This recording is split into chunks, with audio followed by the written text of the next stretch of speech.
আজ আমরা সেই অভিশপ্ত ভূতনি সেই বন্যা প্লাবিত এলাকায় এসছি। যেহেতু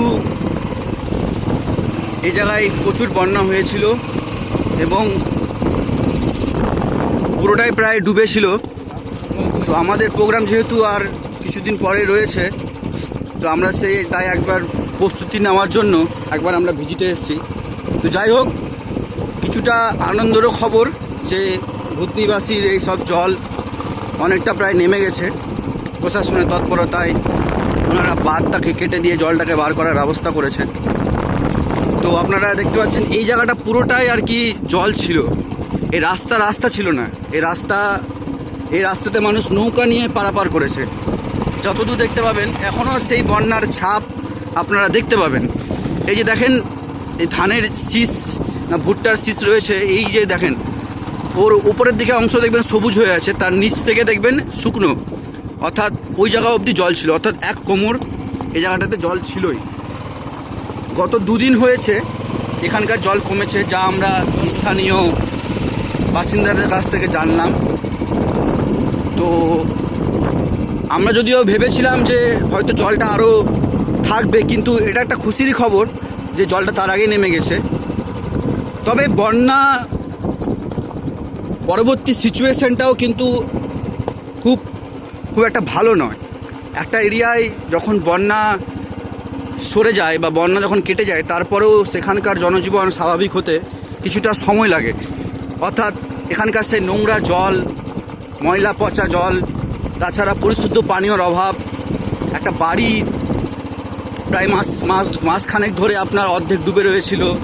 বিভিন্ন স্কিন ডিজিজ থেকে শুরু করে ডায়রিয়া, কলেরা, বিভিন্ন রকমের রোগ সংক্রমণ দেখা যায়।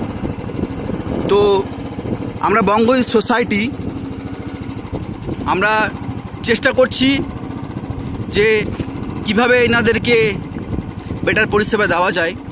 আমাদের যদিও প্রোগ্রাম ছিল 16 তারিখ, তার আগেই জলটা শুকিয়ে গেছে।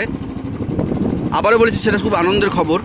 এখান থেকেই আপনার জলটা স্টার্ট ছিল, ঠিক এই জায়গাটা থেকে আমরা নৌকা নিয়েছিলাম। নৌকা নিয়ে আমরা পাড়ি দিয়েছিলাম এই দিকটা দিয়েই, আর সেই জায়গাতে রাস্তাটা যেন ফুটে উঠেছে। সামনেই ভূতনি ব্রিজ। আরেকটি বিশেষ জিনিস আমরা আমাদের শিডিউলে অ্যাড করেছি বা করতে চাইছি, সেটাও একটা আলোচনা সাপেক্ষ বিষয়। যে আমরা প্রথমত 16 তারিখে ট্রান নিয়ে আসতে চেয়েছিলাম, কিন্তু এখন যা সিচুয়েশন এখন দেখছি যে, যেটা বললাম একটু আগে, যে বন্যা পরবর্তী সময়ে যে সমস্যাগুলো রয়েছে তার মধ্যে সব মেন ব্যাপার হলো স্বাস্থ্য। তো আমরা বঙ্গীয় সোসাইটি আমরা আলোচনা সাপেক্ষ একটি বিষয় নিয়ে খুব আলোচনা করছি যে কীভাবে এনাদেরকে হেলথের দিকটা একটু দেখা যায়।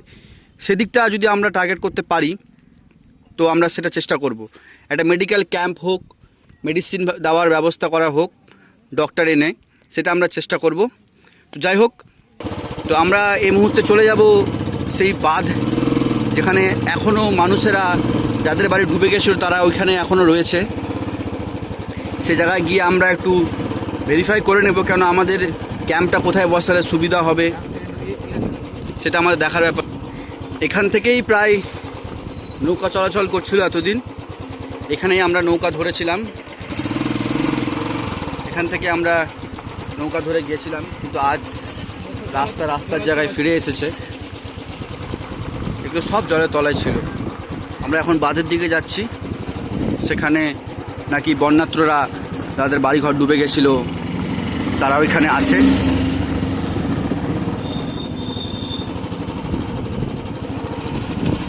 ওপরে সেই ভূতনি ব্রিজ।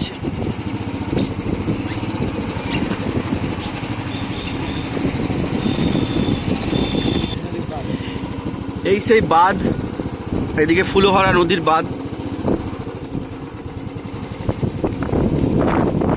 দুদিকে মাঝখানে রাস্তা, দুদিকে গাছের সারি। এই সেই যেখানে লোকেরা তাম্বু খাটিয়ে বাস করছিল, এখনও করছে। কিছুজন বাড়ি চলে গেছে, যাদের বাড়ি থেকে জল নেমে গেছে।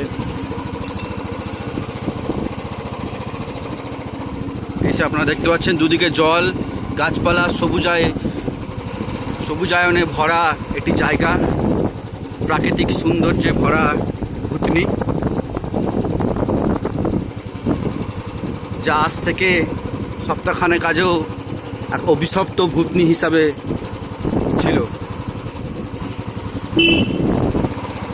এইভাবে রাস্তার দুধারে মানুষজনেরা তাম্বু খাটিয়ে, তিরপাল বিছিয়ে, খাট বাসনপত্র সব নিয়ে সংসার করেছে।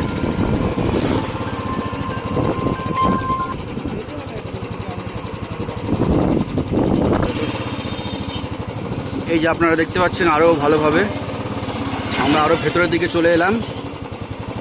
এখানে সকলে ক্যাম্প খাটিয়ে শুয়ে রয়েছে।